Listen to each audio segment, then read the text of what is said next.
But to your point of power being shared and not shifted so much, is the West prepared to share that power? Because I do not see a lot of enthusiasm on United Nations Security Council reform to start with. Yeah, but the West has got no option. And the trouble with the UN Security Council reform, which of course should happen, I mean, it's absurd that India is, you've got a situation where India is not a permanent member, but you could say that about other countries as well. But leave aside that, because the problem always with reforming the UN Security Council is how do you get consensus? But the West has got no option but to share the power. The question is how you make sense of international diplomacy in this new world. Dr. Jaishankar, India today is a bigger economy than Britain. It is a geopolitical power. It is a post-colonial country that dominates the originally English sport of cricket. Would you call it a reversal of power? Would I call it? A reversal of power. I would call it rebalancing.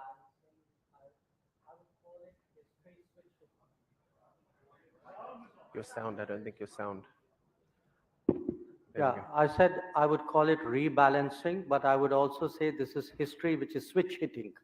It's hitting the other way, right? Not far wrong. But seriously, in history, you have these ups and downs. It's not often that actually countries get a second or a third bite of the apple. I think India today is in a very unusual position that it is once more very decisively upwardly mobile, which a lot of other civilizational states, barring one actually, are not anymore in a position to do.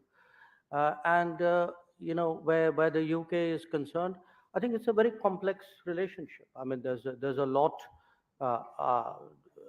The most popular film in India last year was a film called RRR, and this had to do with the British era. And just I'm trying to put it delicately. You weren't the nice guys in the movie. The reason I said, can I sit here as a South African? Yeah, no. Please.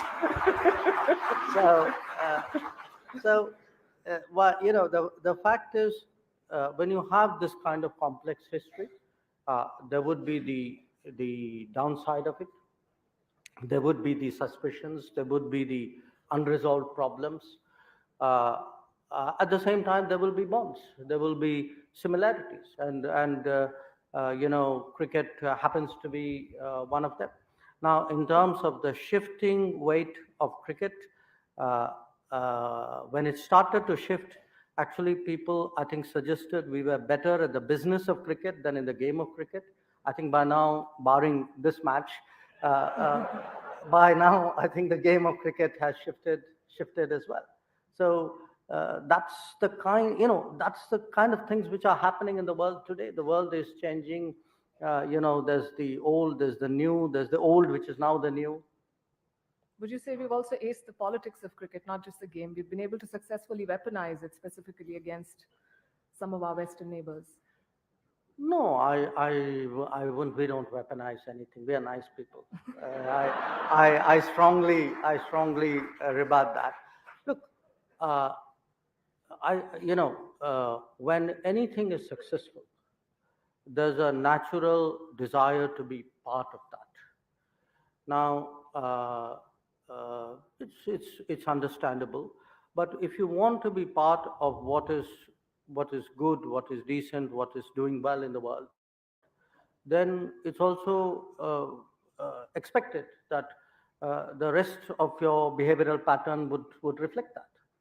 So I think that's a bit of an odd case, but I don't think anybody really wants to weaponize it or politicize it. I think there are understandable sentiments. I mean, cricket, is much more serious than a game, and therefore all the sentiments go along with it. Kevin Pietersen, The game of cricket was introduced to India by some British traders back in the 18th century or the beginning of the 18th century. Today, India ranks higher than England in the ICC and higher than South Africa. How do you see this journey, India's journey, both on the cricket pitch and the geopolitical arena? Yeah, I mean, a fascinating debate, and thank you so much for bringing me to India again. It is a place that I love. I've been coming here for 20 years now, and the country just keeps getting better and better. I think with the world and where the world is at the moment, cricket or sport can be the one that sort of unifies the world. I think talking about South Africa, we saw what happened to South Africa in 1995 when South Africa won the Rugby World Cup, and what sport did for South Africa. You saw what it did again a couple of years ago when South Africa won, and Siya Kolisi gave that whole speech. And I will reference rugby, but then I'll also reference the opportunity within sport and how that can be a leader in the sort of tumultuous world that we're living in at the moment. There's conflict everywhere. I sit here as an ex-sportsman. I sit here as a father of 2 children. And I was just speaking to Tony just in the back of the hall there about where the world is at and where we see the world. And as Joe Public, the world is actually a very scary place for us. And so for me, sitting here now, just trying to understand so many different opinions. You hear Russia speak only an hour or so ago. You then hear the gentleman last night. You hear Bill Gates talking about certain ways the world's going. I can just say from my side that the world for Joe Public is a very scary place. Digitally, scary. The war, scary. Pandemics, future pandemics, scary. So when we talk about cricket and we talk about that opportunity to unite, sport should be used. Sport can be used. The relationships between England and India. I mean, I was one of the first guys that broke away from England and had that sort of separation from the national side because of my affiliation with India and the IPL and the start of the IPL. You now have a look at the world of cricket that we're talking about. All the players from all around the world, friendships, almost homes here in this beautiful country. That's what cricket has done. English players, great friendships with Indian players. Indian players have great friendships with English players, with players from the Caribbean. Australian players. I know you guys are playing in a huge series at the moment against Australia. During, before, and after those games, the friendships are rife. And so I think that sport can be used in some sort of fashion to be able to try and mend it. Cricket's an issue because China and America don't play cricket. Russia definitely don't play cricket. Interesting you say that, because you're also the one who's highlighted politics in the boardroom and the dressing room, and you've written about it. And how did that impact you as a player? How did it impact your game and your idea of what it takes to be a leader? Yeah, I don't think, I mean, on the flip side, I don't think politics should merge with sport in a manner where it picks teams and it favors different people. But I actually think the world has changed a lot since I wrote that book. And I actually think that right now, any opportunity to unify and to unite, whether it's countries, whether it's people, I think it needs to happen. The world has changed so much. I mean, we've just been through a pandemic. The last couple of years have been chaos for all of us. So if there are new opportunities and we need to change the way that we think, I think now is the right time to do it. And if cricket in this conversation is something that can be used, or sport is a conversation that can be used, why can't we use it? Sure. Dr. Jaishankar,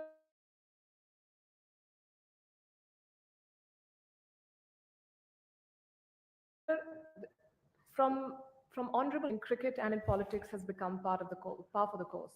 The personal attacks was the politics or the cricket? But anyway, I know the answer. Now look, you know, if I could just pick up on something which Kevin said. He spoke about sports, cricket specifically, as a way of bonding, of uniting. I also look at it in a slightly different way.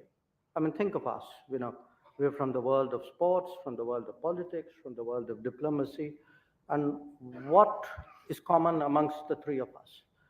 All of them are extremely competitive activities.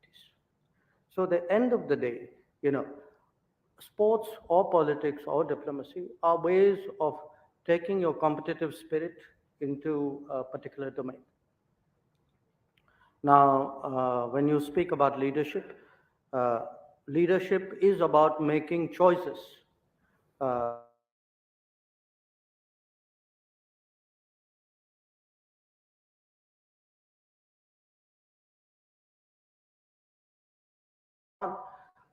A large part of it is drilling for it on a regular basis. The sort of I would say, uh, the going to the nets, which you would do in every business or as a regular routine, but also the mental strength and the experience and sometimes the innate talent to take the tough calls at the right time. Now, when you are competitive, yes, sometimes competition can be very extreme, and that's the kind of situation you are talking about. It will happen because not everybody would play by the rules. Not everybody. Uh, Sometimes it could be temperament. Sometimes it could be the compulsions of a situation. It can happen.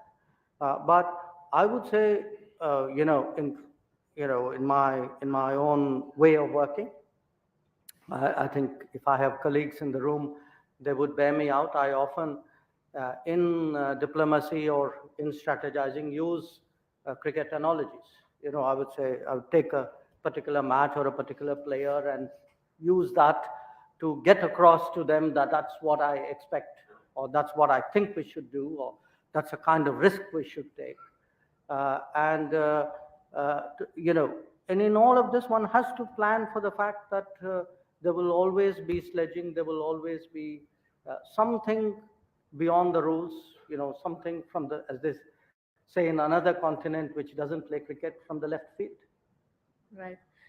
I want to quote from what Mike Pompeo recently said about you in his book. He called you, and I'm quoting, a professional, rational, and a fierce defender of his boss and his country. And since you believe in cricket analogies, with a captain like Prime Minister Modi, how do you really set your field? Do you play an aggressive game and close in on the batsman, or do you focus more on guarding the boundaries mostly?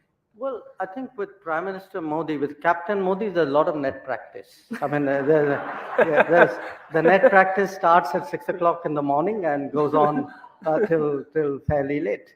But again, there's also, and I'm sure Kevin would agree. I mean, if you have a particular bowler who you trust in or you've seen perform, you would give them the latitude. uh, you throw the ball to them at the right moment. You would trust them to deal with that particular situation. And I think in that sense, Captain Modi does give his bowlers a certain amount of freedom. I mean, he expects you to take that wicket uh, if he gives you the chance to do it. But I would also say some of it is watching the difficult decisions being taken. Kevin was speaking about the pandemic. I mean, all of us, if we look back at the last 3 years, the decision to lock down was a very, very tough decision. But it had to be taken at that point of time. And if we now look back, what would have happened if we had not taken that decision? The decision to actually push the vaccines in the manner, the vaccine production in the manner in which it was done, because it's something which most people naturally wouldn't know. One of the reasons why Tony and I have been so closely in touch was through the pandemic. We were working the raw materials flow for the AstraZeneca, for the Covishield vaccine.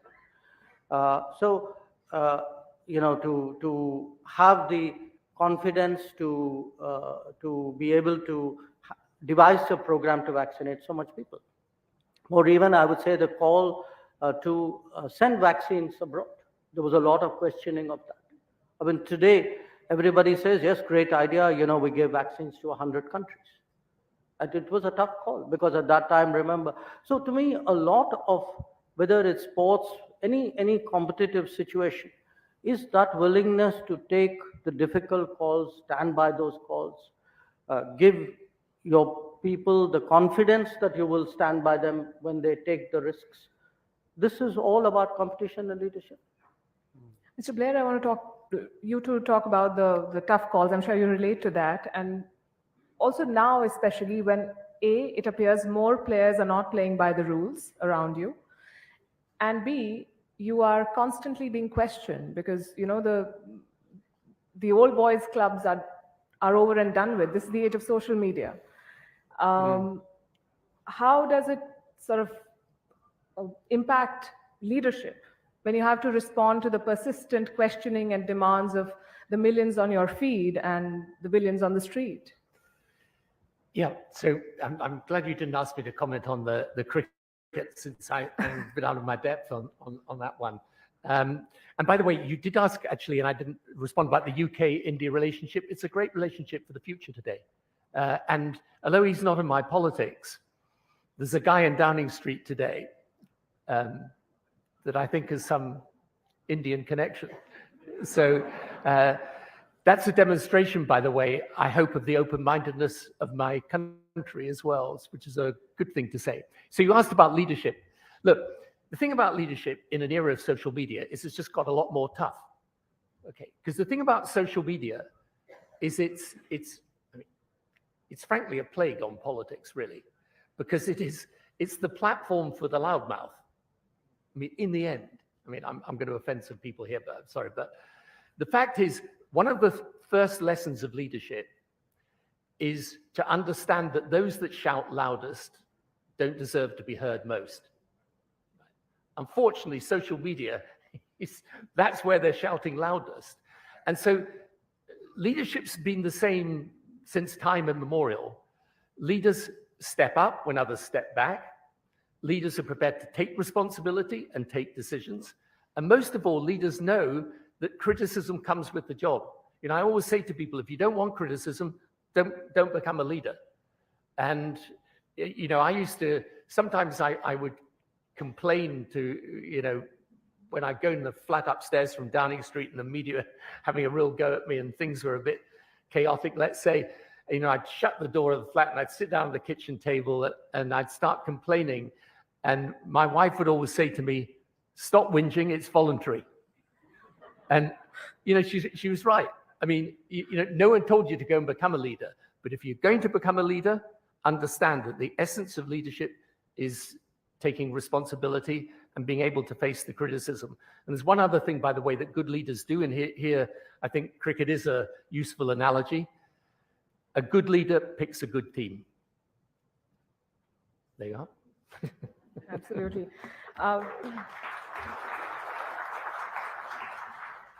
Dr. Jaishankar, do you consider yourself part of the old boys club?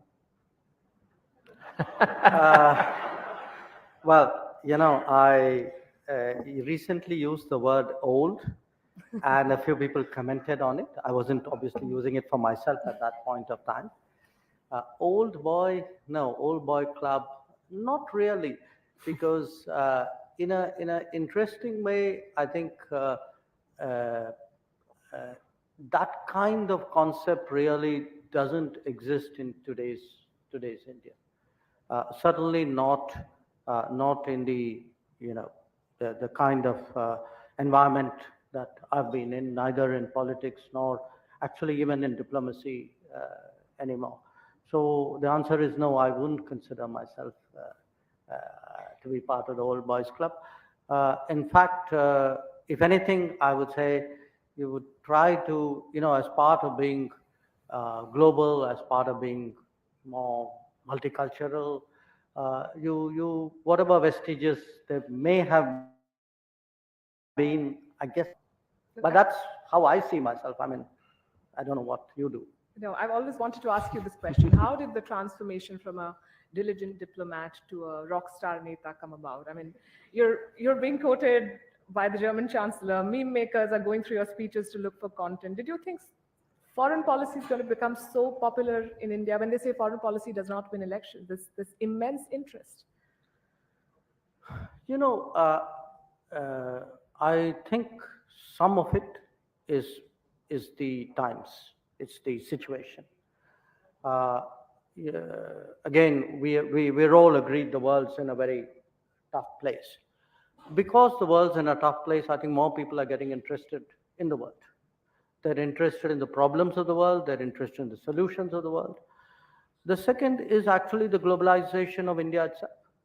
You know, ask yourself, we have 1 million students, Indian national students out in the world at any given point. There are 34 million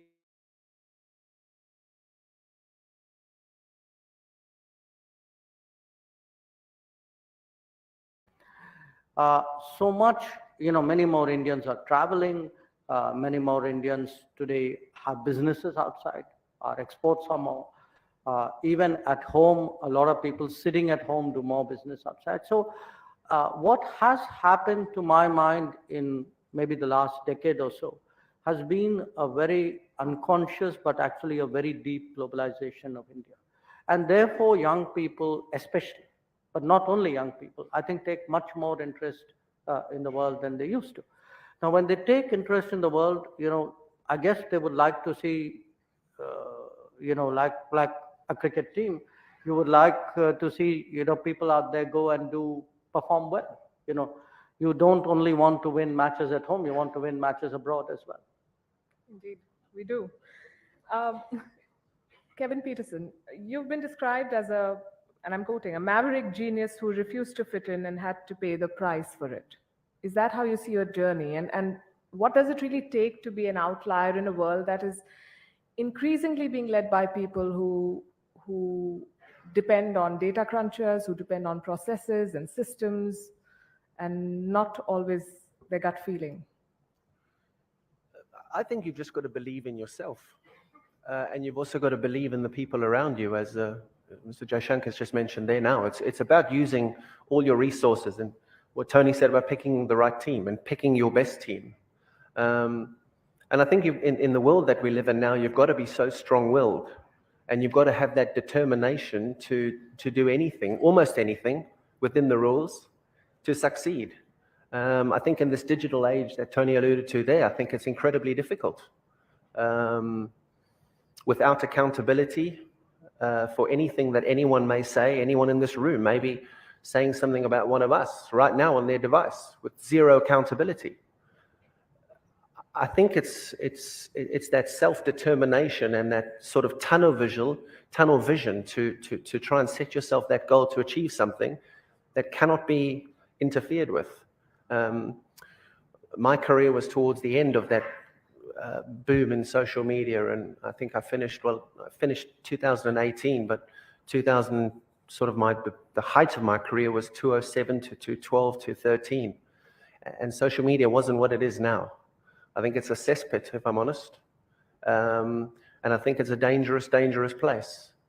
Bringing up 2 young children again in this world, in this space, zero accountability, say what you want. It's a dangerous space.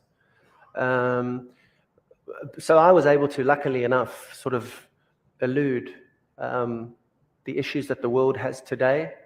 But that doesn't stop me sitting as Joe Public being fearful of what the world presents. And actually, the last couple of days have been quite enlightening, hearing the conversations, hearing the discussions that not normal people or ordinary people don't have access to what's being said over the last couple of days in some of the rooms that it's been said. So to answer your question in 3 or 4 minutes, as I've done, it's that self-drive, it's that self-determination, and making sure you have people around you that you can trust, more importantly. You have to trust people, and you have to give people the ability to tell you something if you're doing it wrong.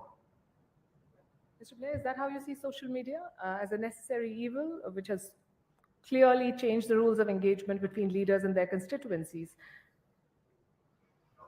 Yeah, but I think we focused on the negative side of technology, and technology does have its negative side. The thing I'd like to say, though, is technology has its positive side. I mean, we're living through a 21st century technology revolution that's every bit as revolutionary as the 19th century industrial revolution. And it's going to change everything. And basically, one of the great challenges of leadership today in politics is how do you harness the opportunities of that technology revolution? Because AI, cloud computing, bioscience, everything is going to change. The way we live, the way we work, the way we think and interact with each other. And the biggest challenge, in my view, is that the policymakers and the change makers are often in two different rooms not talking to each other. And they need to talk to each other. And the problem, when you're from an older generation, I'm definitely from the older generation, is that technology is tough. I mean, I had to speak at a conference the other day on cryptocurrency. So, I talked to my eldest son who's got a technology company about it, and he tried to explain cryptocurrency. And finally, he sent me this thing called The Idiot's Guide to Cryptocurrency. And I didn't understand it. So, and then on the eve of the speech, I phoned him up and said, look, I'm about to address these people in half an hour. What on earth do I tell them? He said, tell them you're sick. So, make up any excuse, but you're not fit for this, Dad. Believe me. But the point is, it is confusing, and it isn't in one sense frightening. Kevin's absolutely right. You're bringing up children in a completely new world where they're subject to all sorts of influences and so on. But this technology revolution is central. And it's one of the reasons why India's done so well in these last years. Because I think, Prime Minister Modi has understood the importance of it. And your digital ID program, I think it's one of the most important programs. I keep saying to people around the world, if you want to see an example of a reform that leads to real results and shows that government can work for people, look at India's digital ID program. It's been a remarkable transformation. And that's where, by the way, if you want to help some of the poorest countries in the world today, I think a lot of the poorest countries in the world, if they embrace technology in the right way with the right help, they don't have to replicate the legacy systems of developed countries. They can actually, in health, in education, and in the role government plays, they can bypass all of that. So technology, yep, it's got its downsides, but it's a fact. And if we understand it and we master it properly, we can make it work for people.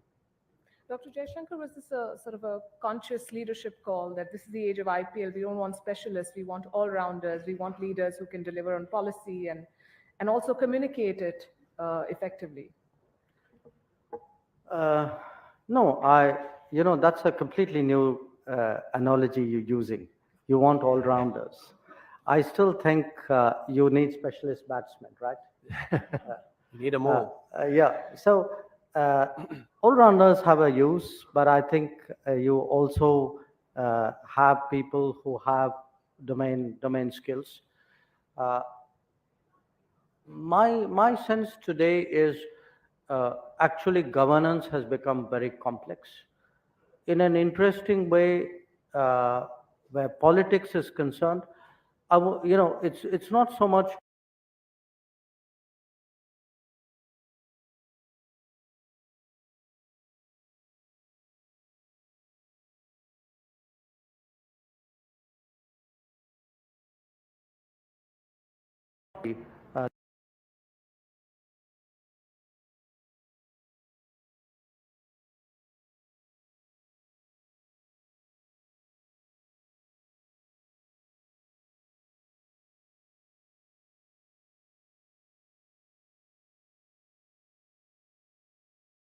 to foreigners about. The subject I talk to them most about is actually what's happening through the digital backbone in India. That when they look at the food delivery, the payments into the banks, the Kisan, the farmers support program we have, each one of this, the pension schemes, the health access. The fact that we are able within the last few years to raise this into tens or hundreds of millions and do this with a very high degree of credibility, very high degree of integrity, even vaccination, after all, to create a platform to be able to, in an organized efficient manner, vaccinate get 2.5 billion shots in the arm. It's an incredible achievement. Now, what happens is when you're in the middle of an achievement, and I'm sure that must be happening in the middle of a match, you are engrossed in it. So you don't perhaps fully understand its value. It's the spectator watching the match who's saying, oh my God, these guys are doing this. So there is today, if you look at the sense of India in the rest of the world, a lot of it is coming from these kinds of achievements. And I think today part of politics is also to communicate that to people, so that they become participants in it. After all, they are the beneficiaries, they are the stakeholders. So in that sense, yes, both in a curious kind of way, you got to do more things, but also in the same breath, I would say you got to do your own thing that much better, because people are going to hold you to account much more strictly than before. So do you agree with them when they say that social media is dangerous? I have 2.5 million followers and I like them. So, Wonderful. Kevin Pietersen, How many? 2.5 million. I started late. And I never started. You've done well.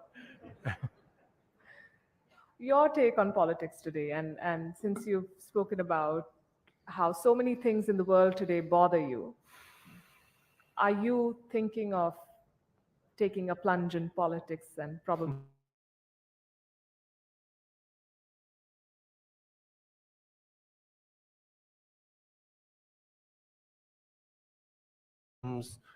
Incredible leaders. And if leadership is something that you want to get involved in and you are going to cop a lot of stick with, and you want to accept it and you want to understand it and you want to acknowledge the fact that it's going to happen, then absolutely. I mean, just sitting here as Joe Public, being invited to this conference and being privy to some of the conversations, I know I speak for a lot of people wanting the world to be a better place. I know I speak for a lot of people who, I mean, I can speak to most of the men in this room. When you argue with your wife, sometimes you have to just accept that she's right, even though she may not be right. But to have peace, sometimes you need to do that. And I just think that maybe people should get in a room and maybe people should just sit together and accept that it might not be ideal. But what I'm trying to explain is that we're not living in a world which is very peaceful.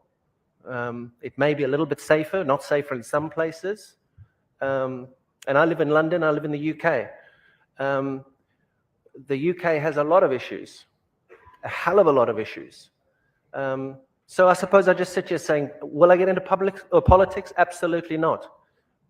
But as somebody who has access to rooms like this, and lucky enough around the world can have access to some pretty cool people and some fun conversations, if there are people in this room who can make this world a better place and can say to their wife, yes, you're right, even though you're not right, but for peace, make it happen, please. I think just getting people together in the room is sometimes not enough. You can ask Dr. Jaishankar, he tried yesterday.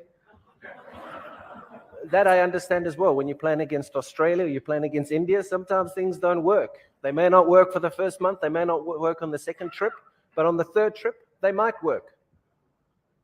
Do you want to comment? I was just tempted to say I wasn't negotiating with my wife.